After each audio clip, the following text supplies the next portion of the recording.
Oke, di video kali ini saya ingin memberikan review match untuk pertandingan dari Persik Kediri dengan Persita Tangerang, di mana Persik Kediri berhasil memperoleh 3 poin setelah mengalahkan Persita Tangerang dengan skor 3-1. Untuk Persik Kediri yang saya ingin lihat di pertandingan kali ini tentunya adalah melanjutkan skema permainan yang sudah konsisten. Lalu yang kedua overlap dari Fafa ya, karena di sini Fafa yang mau bermain menggantikan Yusuf. Lalu yang ketiga adalah Flavio. Bagaimana Flavio di pertandingan kali ini ya, justru menciptakan 2 gol nih Flavio. Lalu yang keempat, ini tambahan karena tidak ada Rohichan. Saya baru tahu ya Rohichan nggak bisa bermain karena dipanggil ke timnas dari komentar kalian semua. Jadi terima kasih yang sudah memberikan informasi. Lalu dari Persita Tangerang yang saya ingin lihat adalah jarak pemain tengah dengan pemain belakang. Karena saya lihat lawan Rans kemarin cukup berjauhan nih jarak pemain tengah dengan pemain belakang.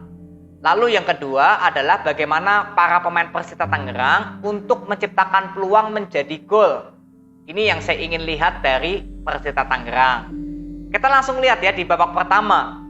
Sebenarnya untuk lini pertahanan Persita di 10 menit awal ini saya melihat cukup bagus. Bagaimana Persita Tangerang lebih memilih bermain di zona areanya sendiri. Jadi nggak bermain pressing ya, pressing sampai keluar.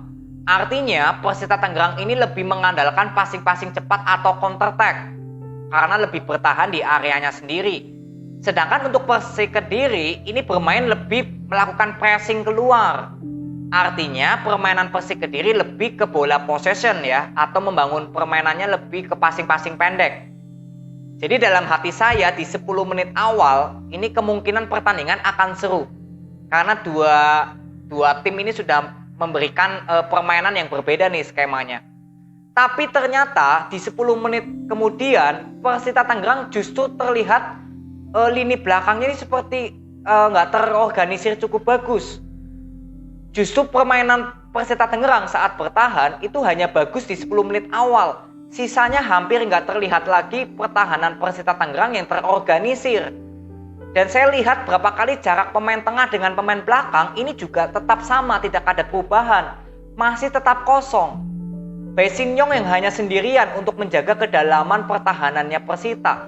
Dan di sini Persik Kediri bisa melakukan kreativitas di kelengahan lini tengahnya Persita. Renan Silva berapa kali secara bebas bisa memberikan passing, bisa memberikan shoot ya. Lalu di sini memang Bayu Otto ada satu intercept yang memang menghasilkan penalti. Jadi ini Bayu Otto sudah ada dua kali ya memberikan penalti untuk Persik Kediri. Kemarin lawan Persebaya juga sama ya, dijatuhkan di kotak penalti oleh Catur, dan kali ini juga dijatuhkan nih oleh pemain Persita. Walaupun di sini memang Renan Silva nggak bisa menjadikan gol ya, karena bisa ditepis oleh Aditya Harlan. Jadi ini penampilan Aditya Harlan juga cukup bagus sebenarnya. Saya berapa kali nonton Aditya Harlan, ini kiper ini bagus banget lah, selalu konsisten gitu bermainnya. Nah, setelah kejadian penalti ini nggak gol, sebenarnya Persik Kediri ini sudah terlihat mendominasi.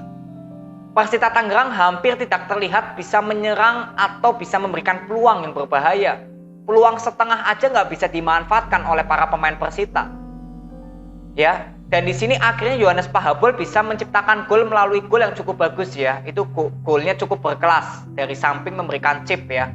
Sempat ingin di heading oleh Gusenov, tapi bolanya tetap harus masuk.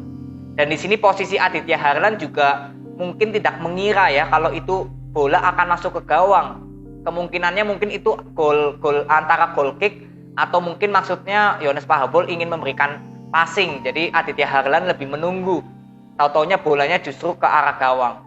Ya, jadi ini menurut saya juga ada kesalahan dari Aditya Harlan yang kurang mengantisipasi jatuhnya bola ini mau kemana gitu ya. Ini jadi menurut saya juga ada kesalahan dari Aditya Harlan. Tapi di luar dari itu semua, kalian bisa lihat proses golnya Persik Kediri yang pertama, ini kerjasama dari 5 pemain. Bayu Otto yang memberikan passing ke Hamdi, Hamdi ke Flavio, Flavio ke Renan Silva, lalu Renan Silva memberikan ke Yohanes Pahabol. Artinya penyerangan dari Persik Kediri hanya mengandalkan 5 pemain saja. Karena Fafa, Akil dan juga Adi Eko ini sama sekali jarang memberikan overlap. Ya. Jadi di pertandingan kali ini memang Fafa terlihat tidak memberikan overlap sama sekali. Sangat bertahan di area kirinya sendiri. Makanya saya sempat ragu ya apakah Persik Kediri bisa membangun serangan cukup bagus nih karena hanya mengandalkan sektor tengah. Ya, karena overlap dari Fafa ini nggak terlihat sama sekali. Tapi ternyata dengan mudah ya Persik Kediri hanya dari 5 pemain ini bisa memberikan peluang untuk pertahanan Persita. Karena apa? Ya ini pertahanan dan lini tengah dari Persita yang saya lihat ini nggak terorganisir cukup bagus. Mungkin kalau Persita Tangerang bisa bermain seperti di 10 menit awal, mungkin bisa membuat Persik Kediri ini kerepotan. Karena apa? Persik Kediri ini kalau bertemu dengan tim yang lebih condong bertahan di zona areanya sendiri, ini kan artinya perlu ada pemain tambahan ya, yang artinya Fafa diharuskan untuk sering memberikan overlap. Biasanya kan Yusuf gitu ya. Lalu Agil juga sama harus memberikan overlap. Karena untuk 5 pemain Persik Kediri ini nggak bisa untuk masuk ke areanya Persita kalau Persita Tangerang bermain seperti di 10 menit awal yang sangat ketat. Tapi ternyata karena tidak konsisten pertahanannya Persita Tangerang, jadi permainan Persik Kediri ini dibangun hanya dari 5 pemain aja. Ini cukup luar biasa menurut saya ya. 5 pemain dari Persik Kediri bisa mengobrak-abrik pertahanannya Persita. Karena apa? Jarak dari pemain tengah dan pemain belakang ini sama sekali tidak ada jarak yang bagus. Gak ideal sama sekali, berjauhan. Bahkan Besinyong berapa kali sempat kebingungan untuk memberikan cover ke Renan Silva, ke Bayu Otto juga sering melakukan overlap. Ini seperti Besinyong semua yang mengcover. Ya, lalu kita masuk di babak kedua. Di babak kedua harapan saya untuk Persita Tangerang ini bisa jarak pemain bisa menjadi evaluasi ya, karena harusnya pelatih paham nih kalau lini belakang Persita Tangerang dengan pemain tengah ini karena longgar, jadi permainan cepatnya Persita Tangerang ini nggak bisa berjalan dengan bagus. Karena permainan cepatnya Persita Tangerang ini rata-rata kan dibangun dari belakang. Sedangkan untuk pemain tengah dan pemain belakangnya Persita Tangerang untuk memberikan pressing aja ke pemain Persik ini nggak bisa berhasil, berapa kali nggak berhasil gitu loh. Makanya untuk memberikan passing cepat atau counter attack ya ke pertahanannya Persik Kediri ini nggak bisa dimanfaatkan oleh Persita Tangerang. Posisi Vidal Vergonzi ini hampir nggak terlihat di babak pertama, bahkan di babak kedua pun juga sama. Vidal juga nggak terlalu banyak bisa berkreativitas.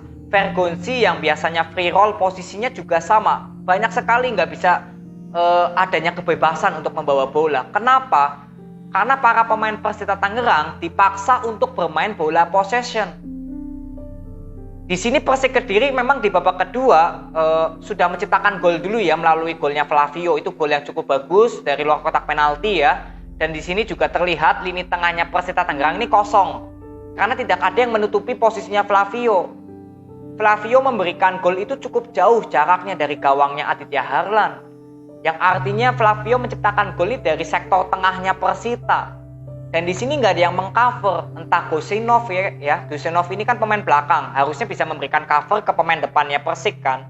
Di sini posisinya sangat bebas untuk Flavio memberikan shoot. Itu gol cukup bagus dari Flavio nih, saya acungin jempol untuk Flavio. Lalu gol ketiga juga sama, ini blunder dari Aditya Harlan yang harusnya bisa membuang bola, tapi justru bolanya nggak kena ya. Padahal itu bolanya nggak disentuh sama Flavio menurut saya. Itu hanya pure dari passingnya Renan Silva yang cukup memanjakan Flavio ya. Jadi ini posisi Renan Silva juga sama. Saat memberikan passing tidak ada yang menutupi. Dengan bebas Renan Silva bisa memberikan kreativitas di sektor tengahnya Persik Kediri. Entah kerjasama dengan Faris Aditama, entah dengan Bayu Otto. Ya ini jadi jelas terlihat lini tengahnya Persita Tangerang ini menjadi pertanyaan untuk saya. 3 gol yang tercipta ini boleh dibilang semuanya kelengahan lini tengahnya Persita Tangerang. Lalu Flavio dengan mudah bisa menciptakan gol dari gawang yang sudah kosong karena Aditya Harlan maju ke depan. Jadi di pertandingan kali ini menurut saya Aditya Harlan sudah 2 kali memberikan kesalahan ya. Gol pertama dari Yonas Pahabol, lalu gol kedua dari Flavio. Ini menurut saya memang ada kesalahan sedikit dari Aditya Harlan. Walaupun gol pertama memang nggak bisa disalahkan juga oleh Aditya Harlan karena memang menebak arahnya salah gitu ya. Karena Yonas Pahabol ini kan bolanya cukup tinggi chipnya ya. Dan gol ketiga dari Persik Kediri itu jelas kesalahan dari Aditya Harlan. Ya keputusannya sudah bagus maju ke depan tapi nggak bisa mengeksekusi bola untuk dikeluarin gitu ya, atau dieksekusi. Jadi di sini ketika Persik Kediri sudah unggul 3-0 ya, Persita Tangerang memang mendapatkan penalti ya, gol melalui Vergonzi itu melalui titik putih. Tapi artinya walaupun Persik Kediri kemasukan 1 gol dalam 5 pertandingan terakhir ya, ini 1 gol yang kemasukan hanya melalui titik putih. Artinya apa? Lini tengah dengan lini belakangnya Persik Kediri ini terlihat memang sangat rapat di 5 pertandingan secara beruntun. Artinya sangat konsisten. Karena kemasukan 1 hanya melalui golnya penaltinya Vergonzi lawan Persita. Sisanya 4-5 pertandingan lainnya ini boleh dibilang ya kemasukannya bukan melalui set play bola hidup gitu loh. Jadi artinya jelas sebenarnya pertahanan Persik Kediri ini sudah cukup bagus baik dari lini tengah dan lini belakang. Jadi kesimpulan yang saya bisa dapatkan ya untuk pertandingan kali ini itu jelas di sektor lini belakang ya dan juga lini tengah. Bagaimana jarak antara pemain tengah dan pemain belakang ini jelas untuk Persik Kediri lebih bagus ya, lebih terorganisir daripada Persita Tangerang. Karena Persita Tangerang yang justru harusnya bisa memanfaatkan passing-passing counter attack dari sektor lini belakang, tapi ternyata lini belakangnya juga nggak berjalan cukup bagus. Makanya penyerangan dari Persita di babak kedua itu lebih condong bermain ya dari bola possession, melakukan shoot dari luar kotak penalti ya, ada 1 peluang yang terkena mistar gawang, lalu ada Gosinov juga yang melakukan shoot tapi bolanya masih ke samping Tiki Yusron ya, karena sudah diganti posisinya Kartika Aji, lalu ada Fidel juga yang melakukan shoot tapi bolanya masih ke samping tiang gawang, Vergonzi juga ada, Ohorela juga ada ya, Wildan Ramdhani juga sempat diving ya, yang menjatuhkan diri di area terlarangnya Tiki Yusron. Ya paling peluang-peluang yang tercipta dari Persita Tangerang hanya melalui ya yang paling emas ya passing shoot dari jarak jauh ya dari luar kotak penalti. Karena itu salah satu cara menurut saya untuk bisa menembus areanya Persik Kediri, karena jelas di sini tidak ada kreativitas dari sektor tengahnya Persita Tangerang. Makanya untuk pertahanan Persik Kediri sebenarnya tidak terlalu kerepotan ya, karena permainan Persita Tangerang ini cenderung lebih mudah ditebak, sama saat lawan Persija Jakarta lebih mudah ditebak gitu loh arah bolanya permainan Persita ini mau kemana. Makanya pertahanan Persik Kediri menurut saya nggak terlalu banyak kerepotan. Fafa juga berapa kali nggak terlalu terlihat banyak pergerakan ya, karena Persita Tangerang ini lebih hidup di areanya Agil. Makanya Agil di 10 menit terakhir ini sudah terlihat tenaganya terkuras ini Agil. Ya, jadi ini yang saya bisa berikan dari pertandingan Persik Kediri dengan Persita Tangerang. Selamat untuk Persik Kediri, kalian mendapatkan 3 poin, 7 pertandingan, memperoleh kemenangan beruntun ya, sangat luar biasa. Skemanya tetap konsisten, Flavio juga cukup bagus. Semoga Flavio terus ya bisa memberikan gol seperti ini yang saya inginkan ya. Walaupun di pertandingan kali ini saya juga gak terlalu bisa menilai Flavio bagus atau tidak, karena memang penampilan Persita yang menurut saya juga seperti underperform gitu loh. Ya, sedangkan untuk Persita Tangerang tetap semangat, semoga besok lawan Persija Jakarta bisa meraih 3 poin. Ya, Persik Kediri akan bertemu Dewa United ya. Jadi kemungkinan besar sih harusnya kalau konsisten seperti ini Persik Kediri tidak ada masalah. Ya, jadi nanti kita akan ketemu di video Dewa United dengan Persik Kediri, Persita Tangerang dengan Persija Jakarta. Terima kasih, sampai ketemu di video berikutnya. See you.